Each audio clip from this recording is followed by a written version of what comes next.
Hello everyone, welcome to my YouTube channel where we do painting tutorials.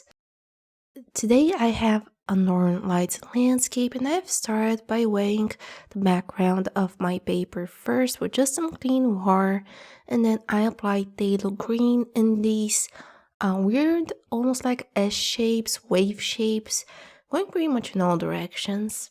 In between them I applied cerulean blue, which is a very light, nice blue tone. The background is still wet, so I hope to achieve a pretty nice transition from the phthalo green to the cerulean blue. And I'm applying the color with my smaller brush. The reason is this smaller one right here, I believe it's a number 6 Da Vinci, does hold less water than the big one, but holds more pigment. It can grab onto more pigment. I don't know why, but it's just a neat little thing. And that's why I used the bigger one to do the big washes and then the smaller one to add color. Now on top of the cerulean, I add some phthalo blue, which is a very nice dark deep saturated blue color. Again, I'm just using the smaller brush because I want to build up a lot of colors, since you can see I've ended up with quite diluted results, so I will be adding more layers onto this. But yeah, I want to get really saturated, that's why I keep on using the smaller brush. If I were to use the larger one, then we would get even more diluted results, because the more water you add to watercolors, the more diluted they are. And since this brush is tiny, it doesn't hold so much water, thus it equals more pigmentation and more saturation, which is the same thing. Now with just a wet brush, I want to feather out the Northern Lights, just make them a tad bit smoother, because it started to dry out with a weird edge on those two pieces there, but I'm just gonna go over with a wet brush to make them blend a bit smoother. Then I take some indigo blue, which is a very, very dark, almost black kind of color, as you can tell on the bone where I applied the thickest. But if you use it on larger surfaces, you can tell it has this very dark bluish hint to it, and it's not straight black, which makes it very interesting when you want to achieve depth, when you want to build up like a gradient. So that's why I've chosen this color as opposed to just straight black.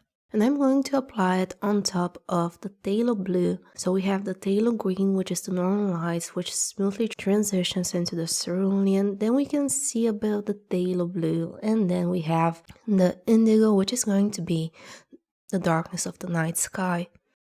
And apologies for my voice, I had ice cream like a month ago and I completely lost my voice. That's why I've just been putting music over my videos, and now I've started to regain it, but it still sounds like I have a cold, but I just had ice cream. Like, don't you hate it when your grandma ends up being right? Like, grandma's always right, but yeah. So enough of me being a chatterbox. I keep on applying the indigo blue, the phthalo green, and then I wet my brush and I use a clean wet brush to blend it onto the green. Like where the indigo and the phthalo green meet, I just go over with a wet brush. I try to keep the tip of the brush in the direction of the green to achieve a very smooth gradient slash transition, because I am using cheaper quality paper. This is just something I picked up at my local bookshop, not even an art shop, just my bookshop. I saw they started carrying these and it was like €2.70, which should be very, very bad quality paper, but I'm pretty decently impressed considering I'll be using it mainly for studies and random stuff. I don't plan on making any large paintings out of it. So that's why I'm helping the paper out by blending it a bit better with a wet brush instead of just doing everything in a wet on wet layer. Now I add a bit more of the green on the bottom side of the Northern Lights, because like I said, I want to build this up and make it more saturated. And then I'm going to lift off the top parts of the Northern Lights to create a gradient within them. So we have a darker green bottom and a lighter green top. To achieve this effect, I just go with a clean wet brush, rub it over the top part where I want my highlights, and then I tap it with a napkin or tissue or even toilet paper, whatever you have on hand. And I do a second layer with the indigo to further darken the background, to further darken the sky. I apply it the same exact way I did the first time. I do a piece of indigo, and then I go with a wet brush to its sides to make it blend smoothly onto the green. Once everything is dried, I take just indigo and I make this very saturated, and I achieve that by using very little water.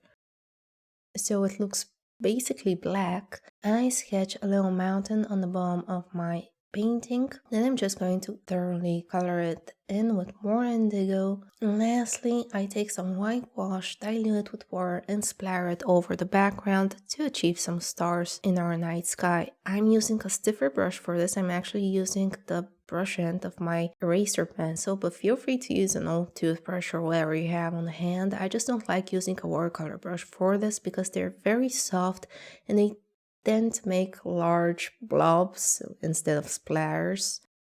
If anything goes over the black mountain on the bottom, I'm just gonna clean it up with, well, I'm just going to paint over it basically with more indigo. And that is it. I like to give a very special thank you to my Patreon supporters for the month of December, and thank you all for watching. If you found any value in this video, please let me know by liking, commenting, and if you have not already, please consider subscribing to the channel. It really helps with the algorithm. Thank you for watching, and we'll see each other in the next video. Bye bye!